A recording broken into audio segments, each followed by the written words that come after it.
A few of our guys that got playing time got some awards. Yeah, absolutely they did, and Pro Football Focus came out with their all-rookie team, and lo and behold, a couple of Detroit Lions on there. Penei Sewell, Alim McNeill. McNeil. Was that, I guess, the Penei Sewell sort of, not expectations, but the way that he was graded all year, the way that we heard, obviously, playing from left to right to doing what he did. That's not shocking. But then Alim McNeill, quietly, obviously, being noticed inside line, stuff like this. I'll tell you this. I remember a conversation I had with DetroitLions.com, the dean, Mike O'Hara, at the beginning of the year in training camp, and I asked him, and I said, "Who does anybody out there, impress you or whatever?" And he said this, Neal. This is a quote, paraphrasing from Mike O'Hara, because I could never get a quote right. But the fact that he said is that Alim McNeill, the most dominance and impressed that he's been was since Bubba Baker back in '78. And he's seen them all. And he's been there since. So you got to understand, Mike O'Hara's seen more bad Lions football than anybody, right? Since '76, he's been covering his team. So my point is, not only, that's why he's the dean and he knows what he's talking about. But I think that a lot of times the meat and potatoes guys, when we're talking the offensive line, the defensive line doesn't get their flowers, so to speak, as they should. But this time, if we're at the beginning of the year saying, what is the identity of this team going to be? And it's going to be the line. And when you come out and two of your guys have gotten flowers, congrats, Brad Holmes, Dan Campbell, Aaron Glenn, offensive coordinator, Anthony Lynn, whoever else, great job. I mean, for a team that won 3 games, right? You got two guys right. like let's take everything into account where we're trying to look, okay. So in saying that, right, Neal, in saying that, hearing this news softens the blow of the Rams winning. Of the Rams, your draft choice, because you know what? It's more of, all right, they seem to know the best available guy when it comes to him. Hence these two, hence waiting on Amon-Ra St. Brown with the season he had, getting him in the 4th round. So it's about the future, and I like it. Yeah, absolutely. And Alim McNeill, too, 3rd round pick. And the question, I know the question's up there, did Amon-Ra St. Brown get snubbed? You got to remember, Jamar Chase, No, but Jalen Waddle. So it's the eyeball test, right? So you right. Who are they going against or whatever? It's not a shot, right? It's like your Steve Eiserman point back in the late '80s. Third best player that you never know because you got Gretzky and Lemieux you're playing behind, right? But what we saw with the eyeball test, where everybody says, "Oh, he's our best rookie."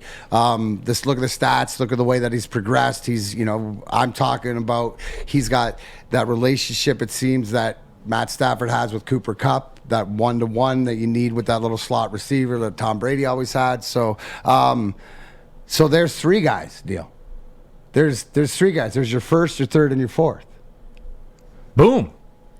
Not boom. Boom! But that's my point, though, about the draft capital. Absolutely. It's the only way out. And it's the only way out, but it's also, too, is that you're looking at, it's almost like playing some sort of board game. Let's say, like Settlers of Catan? Settlers of Catan. Now, I'm speculating because I've never played the game, but let's just say as the round goes on and I make it through and I get what I want, well, if I started with 10 and now I have 9, right, that works. Well, I have more assets to work with, right?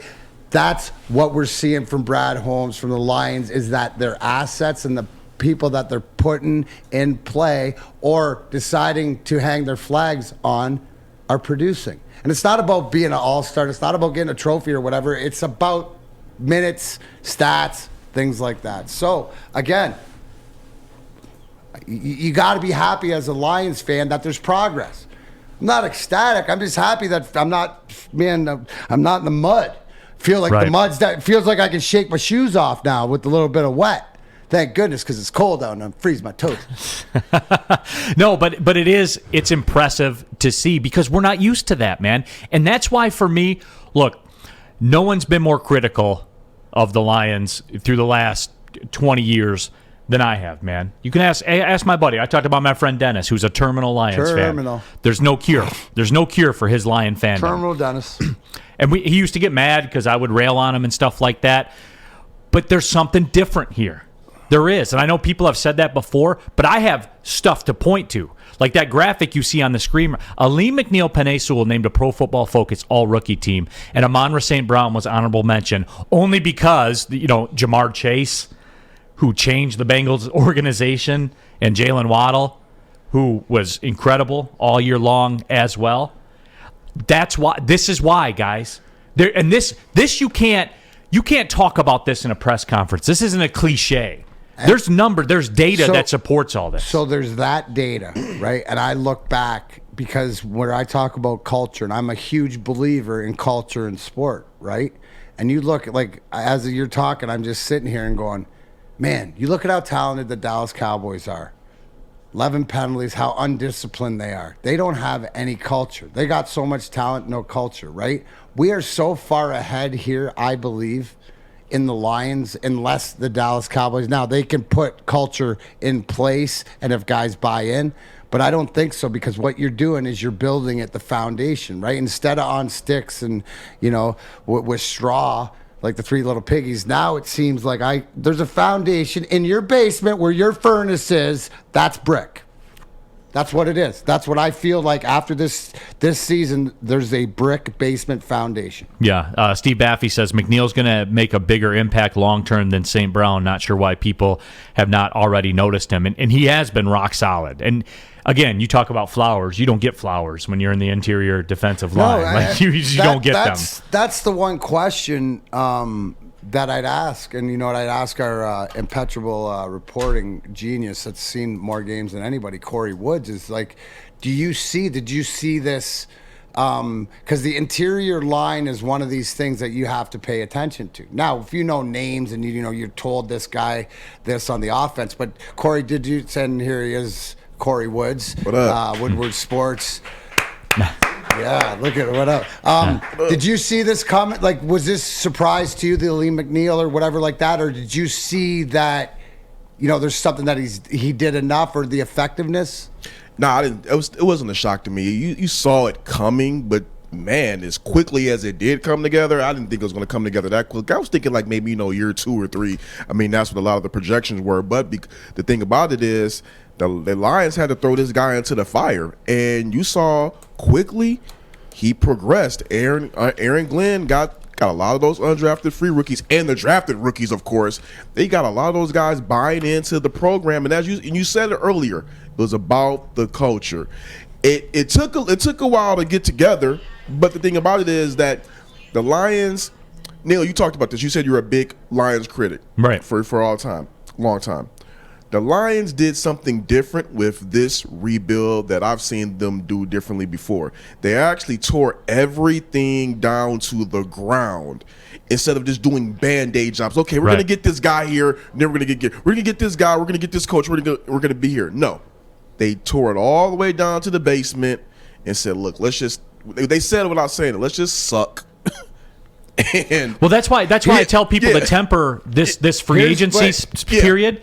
Easy, guys. They're not band-aiding this thing, and they're not gonna fall for the fruit. You know what I'm saying? Like I believe, this is me, and you can tell me, you're around a lot more than I am. I'm of the opinion that they will, I don't want to say sit out free agency, but they will be very, very drawn back in what they do in free agency, because I think that there's some work they want to do financially to the team. Like there's a personnel element to it, and then there's a financial element to it. You can't do it all at once. I think anybody looking for this team to take a leap in year 2, I think the leap you should look for is they won 3 games this year. Look for 6-7 this year. Yep, and then 23. And then the next year after that, then you should expect playoff expectations by year 3. Right now, I still think in year 2, it's still going to be some growing pains. It's still going to be a building process, because they're trying to build this thing from the ground up. They're getting rid of all of the old remnants of the same old Lions mentality. They're trying to create a new identity, a new culture, because the thing about it is, if you're really going to rebuild or just build this team in general, because you can't rebuild something that's never really been there per se. Right. Here's this quick point, something to think about, and this is more imperative. To me, it seems that Dan Campbell and Aaron Glenn are more joined at the hip. And it's the fact, can we keep Aaron Glenn? Because that seems where the culture, maybe early on you thought it was Anthony Lynn had something, but no, these two. And the thing is, can Aaron Glenn commit to the culture for the 3-year plan without getting tucked away? So future talk to think about. But I also think you need to add. Deuce Staley in there. I think it's like a 3-headed monster, because when you, just in my opinion, I can't speak about anybody else, but I listen to certain things that are said and how they're said. You can kind of see that Dan Campbell, Deuce Staley, and Aaron Glenn are on the same wavelength about grinding, juice, building from the ground up, putting the hard work in, seeing tangible results. Well, Kory, all that stuff's cool. They're drafting dudes. Yeah. That's all I go by. No, but they're drafting dudes. But the whole thing is, to my point, what you don't have in Dallas, what you have here is you got 3 great minds, like that synergy, because we're seeing it. And the players it's all Brad Holmes. They're drafting towards the identity. Yeah. It's all Brad Holmes. Then it goes from there. Right. He's okay. Yes, both things can be true. Can we not say that? Holmes is putting the right pieces to the mentality of what these 3 men are building. Yeah, absolutely. Kory, appreciate you, man. Yeah, WoodwardSports.com. Check out Kory's stuff on there. Wrote a good Stafford piece, so give that one a read. You've reached the end of the video. You know what you should do? Press like. You know you like the content that we have here at Woodward Sports Network. I'm Braylon Edwards from the bottom line. Subscribe to us right now.